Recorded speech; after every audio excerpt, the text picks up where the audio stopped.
Vijesh, youth Congress സംസ്ഥാന president Rahul Mamkootathil ഇപ്പം നിലമ്പൂരിൽ പ്രചരണത്തിനൊക്കെ വലിയ രീതിയിൽ സജീവമായിട്ടുണ്ട്. പക്ഷേ മാങ്കൂട്ടത്തിൽ അവർക്ക് അവിടെ തലവേദനയാണെന്നാണ് മൊത്തത്തിലൊരു കരക്കമ്പിയുള്ളത്. കാര്യം അൻവറിനെ പാതിരാത്രി കാണാൻ പോയതും കഴിഞ്ഞ ദിവസം അവിടെ വാഹന പരിശോധനയ്ക്കിടെ അലമ്പുണ്ടാക്കിയതും അങ്ങനെ നേതൃത്വത്തിന് വലിയ രീതിയിലൊരു ചിന്താക്കുഴപ്പം ഉണ്ടാക്കിയിട്ടുണ്ട് എന്നുള്ളതാണ് വിവരം. എന്താണ് മാങ്കൂട്ടത്തിൽ എന്താ പറ്റിയത്? ഈ രാഹുൽ മാങ്കൂട്ടത്തിൽ എന്ന് പറയുമ്പോൾ തന്നെ വ്യാജൻ എന്നൊരു പേരാണ് പൊതുവെ മാങ്കൂട്ടത്തിന് പറഞ്ഞു വരുന്നത്. യൂത്ത് കോൺഗ്രസിൻ്റെ സംസ്ഥാന പ്രസിഡന്റ് ആയത് എങ്ങനെയാണെന്നുള്ളത് നമ്മൾ കണ്ടിട്ടുള്ളൊരു കാര്യമാണ്. അതെങ്ങനെയാണ് സംഭവം? എനിക്ക് ഇച്ചിരി ഓർമ്മ പശുണ്ടൊന്ന് പറയാമോ? വ്യാജ തിരിച്ചറിയൽ രേഖകൾ ഉണ്ടാക്കി ആ രേഖകൾ വെച്ചിട്ട് ആൾക്കാരെ കൊണ്ട് വോട്ട് ചെയ്യിപ്പിച്ചിട്ട് സംസ്ഥാന പ്രസിഡന്റായി എന്നത് കേസൊക്കെ വന്നു. വ്യാജ തിരിച്ചറിയൽ കാർഡുകൾ കുറേയൊക്കെ പിടിച്ചെടുത്തു. അത് തന്നെ രാജ്യസുരക്ഷയെ പോലും ബാധിക്കുന്ന വിഷയമായിരുന്നു. വ്യാജൻ മാങ്കൂട്ടത്തിൽ എന്നാണ് പൊതുവെ ഇപ്പോൾ അറിയപ്പെടുന്ന ഒരു പേര് തന്നെ രാഹുൽ മാങ്കൂട്ടത്തിൽ നിന്നൊക്കെ മാറിയിട്ട്. പക്ഷേ ഇപ്പം നിലമ്പൂരിനെ സംബന്ധിച്ചിടത്തോളം അവിടെ എഡ്ജാണ്. രണ്ട് രാഷ്ട്രീയ പാർട്ടികൾക്കും വലിയ അവരുടെ അഭിമാന പ്രശ്നമായിട്ട് കൊണ്ടു നടക്കുന്ന ഒരു തെരഞ്ഞെടുപ്പിൽ UDFനെ സംബന്ധിച്ചിടത്തോളം ഏറ്റവും വലിയ തലവേദന ഇപ്പോൾ രാഹുൽ മാങ്കൂട്ടത്തിലാണ്. അവിടെ എന്താണെന്ന് വെച്ച് കഴിഞ്ഞാൽ ഈ M സ്വരാജ് എങ്ങനെയാണ് കളത്തിലേക്ക് വന്നത് എന്നുള്ളത് എല്ലാവരും കണ്ടു. അതിൻ്റെ പ്രധാന കാരണക്കാരൻ ഈ രാഹുൽ മാങ്കൂട്ടത്തിലാണ്. OLXൻ്റെ ഇതൊക്കെ വെച്ചിട്ട് ലോഗോയൊക്കെ വെച്ചിട്ട് ഒരു പരസ്യം ചെയ്തിട്ടാണ് ഈ M സ്വരാജിനെ അവിടത്തേക്ക് വിളിച്ചു വരുന്നത്. പൊതുവേ വെല്ലുവിളി, ആ വെല്ലുവിളി CPM LDF ഏറ്റെടുത്തു എന്നുള്ളതാണ് ആദ്യത്തെ ഒരു തലവേദന വന്നുള്ളത്. രണ്ടാമത് ഇപ്പോൾ ലേറ്റസ്റ്റ് ആയിട്ട് വന്നത് എന്താ, കഴിഞ്ഞ ദിവസം ഈ തെരഞ്ഞെടുപ്പ് ഉദ്യോഗസ്ഥന്മാർ ഒരു പരിശോധന നടത്തി. കഴിഞ്ഞ ദിവസം എന്നല്ല, ഈ തെരഞ്ഞെടുപ്പ് പ്രഖ്യാപിച്ചു കഴിഞ്ഞാൽ പെരുമാറ്റച്ചട്ടം നിലവിൽ വരും. അപ്പോൾ ആ നിയമസഭാ മണ്ഡലത്തിൻ്റെ അതിർത്തികളെല്ലാം ഇവരുടെ പരിശോധനയുടെ ഭാഗമായിട്ട് മാത്രമേ അകത്തേക്ക് പുറത്തു നിന്നൊരാൾക്ക്, അത് MP എന്നല്ല, അത് ഏത് ആളായാലും ആരുടെ വാഹനമായാലും അവർ പരിശോധിക്കണം എന്നുള്ളതാണ്.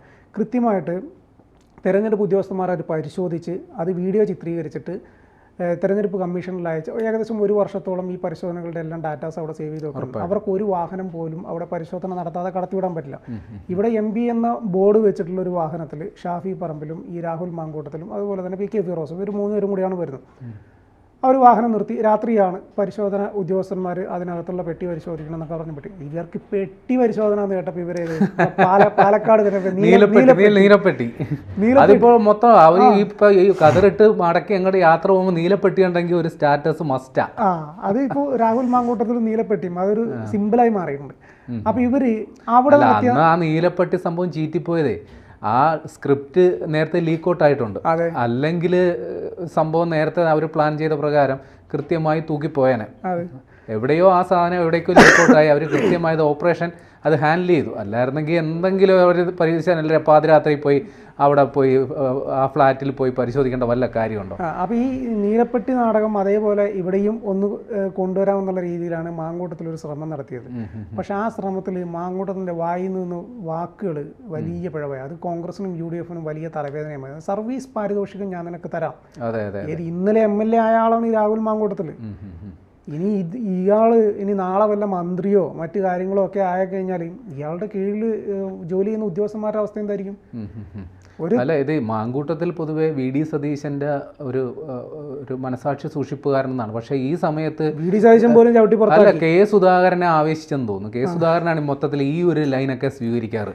അല്ല, ഒരു ഉദ്യോഗസ്ഥനോട് പറയുകയാണ്, തെരഞ്ഞെടുപ്പ് പെരുമാറ്റച്ചട്ടം നിലവിൽ വന്നൊരു സ്ഥലത്ത് തെരഞ്ഞെടുപ്പ് കമ്മീഷൻ്റെ ഭാഗമായിട്ട് ജോലി ചെയ്യുന്ന ഉദ്യോഗസ്ഥന്മാർ അതിൽ വരുന്ന വാഹനങ്ങളെല്ലാം പരിശോധിക്കുമ്പോൾ അയാളോട് പറയണം, നിനക്കുള്ള സർവീസ് പാരിതോഷികം ഞാൻ തരാം, നീ CPMൻ്റെ പണിയെടുത്താൽ മതി, നീ ഇതിലേ പോയ വേറെ വണ്ടികളൊന്നും പരിശോധിച്ചില്ലല്ലോ എന്ന് പറയുമ്പോൾ അവർ മനസ്സിലാക്കണം, ഇവർ ജനപ്രതിനിധികളാണ്, ഇവർ രാഷ്ട്രീയത്തിൽ പ്രവർത്തിച്ച് പരിചയമുള്ള ആളുകളാണ്. ഒരു തെരഞ്ഞെടുപ്പ് പെരുമാറ്റച്ചട്ടം നിലവിൽ വന്ന ഒരു മണ്ഡലത്തിൽ ഒരു പ്രദേശത്ത് ഏത് രീതിയിലാണ് തെരഞ്ഞെടുപ്പ് ഉദ്യോഗസ്ഥന്മാർ പ്രവർത്തിക്കുക എന്നത് മനസ്സിലാക്കേണ്ട ആളുകളാണ്. എന്നിട്ട് ഇവരവിടെ ഷോ കാണിക്കുക, എന്നിട്ട് പിറ്റേ ദിവസം അത് ന്യായീകരിക്കുക, ഞങ്ങളെ പെട്ടി പരിശോധിച്ചില്ല അതുകൊണ്ടാണ് അവരോട് പറഞ്ഞ പരിശോധിക്കാൻ പറഞ്ഞെന്നുള്ളത്. ഇല്ല, ഈ മാങ്കൂട്ടത്തിൽ ഇത് മാത്രമല്ലല്ലോ, മാങ്കൂട്ടത്തിൽ വലിയ തലവേദനയാണ് UDFനെ സംബന്ധിച്ചിടത്തോളം.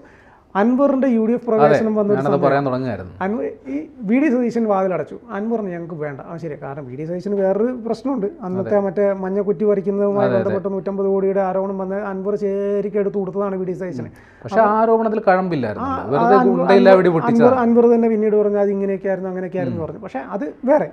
അപ്പോൾ പക്ഷേ ആ വാശി ഇപ്പോഴും VD സതീശൻ്റെ മനസ്സിലുണ്ട്.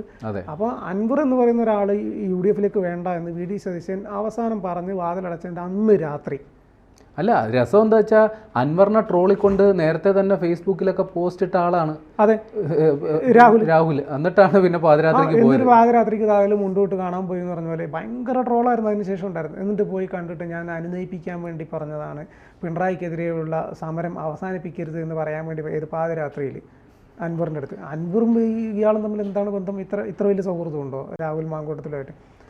അന്ന് മുതൽ ഞങ്ങൾ അൻവറിനെ അനുനയിപ്പിക്കാൻ വേണ്ടി ഒരു യുവ MLA, ഏറ്റവും ജൂനിയറായിട്ടുള്ള ഒരു MLA പറഞ്ഞു വിടും എന്ന് നിങ്ങൾക്ക് തോന്നുന്നുണ്ടോ എന്ന് VD സതീശൻ ചോദിച്ചൊരു പ്രസ്താവനയുണ്ട്.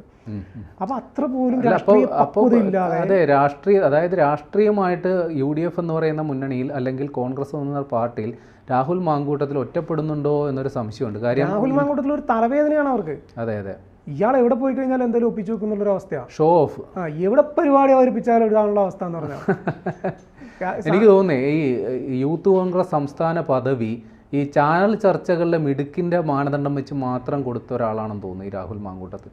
കാര്യം സീനിയർ ആയിട്ടുള്ള അല്ലെങ്കിൽ മുൻകാല പ്രവർത്തന പരിചയമുള്ള പല നേതാക്കളെയും വെട്ടി ഈ സതീശൻ്റെ ഒരു നോമിനിയായിട്ട് രാഹുൽ മാങ്കൂട്ടത്തിൽ യൂത്ത് കോൺഗ്രസിൻ്റെ സംസ്ഥാന അധ്യക്ഷ പദവിയിലേക്ക് എത്തുന്നത് ഈ ചാനൽ ചർച്ചകളിലൊക്കെ ഈ നാക്ക് പ്രയോഗം ഉണ്ടല്ലോ, നല്ല രസകരമായി അദ്ദേഹം ചാനൽ ചർച്ചകളിൽ പങ്കെടുക്കും. പക്ഷേ ആ ഒരു മിടുക്ക്, ആ നാക്ക് ഇവിടെ ഒരു വെല്ലുവിളിയായി മാറുകയാണ് മാങ്കൂട്ടത്തിൽ. ഈ ചാനൽ ചർച്ച അല്ലല്ലോ ശരിക്കും രാഷ്ട്രീയ പ്രവർത്തനം. അതെ അതെ അതെ, അത് ഇപ്പോഴും മനസ്സിലാകാത്ത ഒരു നേതാവുണ്ടെങ്കിൽ എനിക്ക് തോന്നുന്നു ഈ യൂത്ത് കോൺഗ്രസിൻ്റെ സംസ്ഥാന പ്രസിഡന്റ് തന്നെ രാഹുൽ തന്നെ. ചാനലിൽ ഇരുന്നിട്ട് ഒരു മണിക്കൂർ അല്ലെങ്കിൽ 1.5 മണിക്കൂർ ചർച്ച ചെയ്യുന്ന പോലെ അല്ല ജനങ്ങൾക്കിടയിൽ ഇറങ്ങി പ്രവർത്തിക്കുക എന്ന് പറഞ്ഞു കഴിഞ്ഞാൽ. ഒരുപാട് ചോദ്യങ്ങൾ അവിടെ വരും. ചാനലിൽ നമ്മൾ കാണുന്ന പോലെ അല്ല. അപ്പോൾ ഈ ജനങ്ങളുടെ ഇടയിൽ പ്രവർത്തിക്കുമ്പോൾ നമ്മൾ കൃത്യമായിട്ട് നമ്മൾ സുതാര്യമല്ല എങ്കിൽ ഒരുപാട് നമ്മൾ പ്രതിസന്ധികളെ ഈ ചാനൽ ചർച്ചകളുടെ കാര്യം പറഞ്ഞല്ലോ, അതിൻ്റെ ഇടയിൽ PK സരനെ കൂടി ഞാൻ വെറുതെ ഒന്ന് വലിച്ചഴക്കുകയാണ്. അദ്ദേഹവും ഈ ചാനൽ ചർച്ചകളിൽ നിന്ന് അത്യാവശ്യം നല്ല രീതിയിൽ സംസാരിക്കുകയും അതൊക്കെ ചെയ്തിരുന്നു. അപ്പോൾ ഈ മാങ്കൂട്ടത്തലിൻ്റെ അതേ പാതയിൽ തനിക്കും വലിയ പരിഗണന കിട്ടുമെന്നുള്ള ആഗ്രഹത്തിലും മോഹത്തിലുമായിരുന്നു അദ്ദേഹം ഇരുന്നത്. പക്ഷേ അദ്ദേഹത്തിന് പരിഗണന കിട്ടിയില്ല. പാലക്കാട് ബൈ ഇലക്ഷൻ വന്നപ്പോൾ പരിഗണിച്ചില്ല, അങ്ങേരിട്ടിട്ട് പോവുകയും ചെയ്തു. പക്ഷേ മാങ്കൂട്ടത്തിൽ ആ കാര്യത്തിൽ ഒരു ഭാഗ്യം എന്ന് പറയുന്നൊരു ഫാക്ടർ വലിയ രീതിയിൽ വർക്ക് ചെയ്തിട്ടുണ്ട്. അല്ല, അവിടെ ഭാഗ്യം മാത്രമല്ല, അവിടെ ഷാഫി പറമ്പലിൻ്റെ ശരിക്കും മണ്ഡലം ആണ് പാലക്കാട്. ഷാഫി പറമ്പലിനേക്കാൾ വലിയ ഭൂരിപക്ഷത്തിലാണ് രാഹുലിനെ നിയമസഭയിലേക്ക് അയച്ചത്. ഷാഫി അതുപോലെ വർക്ക് ചെയ്തു. ഇപ്പോൾ ശരിക്കും പറഞ്ഞാൽ നമ്മൾ ക്ലാസ്മേറ്റ്സ് എന്ന് പറഞ്ഞ സിനിമയിലല്ലേ ഈ ജയസൂര്യയുടെ വാലുവാസം, ശരിക്കും ഇപ്പം അങ്ങനെയാണ് ട്രോള്. ഷാഫിയുടെ വാലുവാസമായിട്ടാണ് ഈ രാഹുൽ മാങ്കൂട്ടത്തിൽ നടക്കുന്നത്. സതീശൻ കഞ്ഞിക്കുഴിയുടെ വാലുവാസം. അതന്നെ, സതീശൻ കഞ്ഞിക്കുഴിയുടെ വാലുവാസം. ഈ മറ്റ് എല്ലാ പ്രതിസന്ധി ഘട്ടങ്ങളിലും കൃത്യമായിട്ട് മാധ്യമങ്ങളെ കണ്ടിട്ട് പറയുന്നത് വിടുവായത്താണെങ്കിൽ പോലും മാധ്യമങ്ങളെ കണ്ട് സംസാരിക്കുന്ന ഒരു നേതാവാണ് VD സതീശൻ.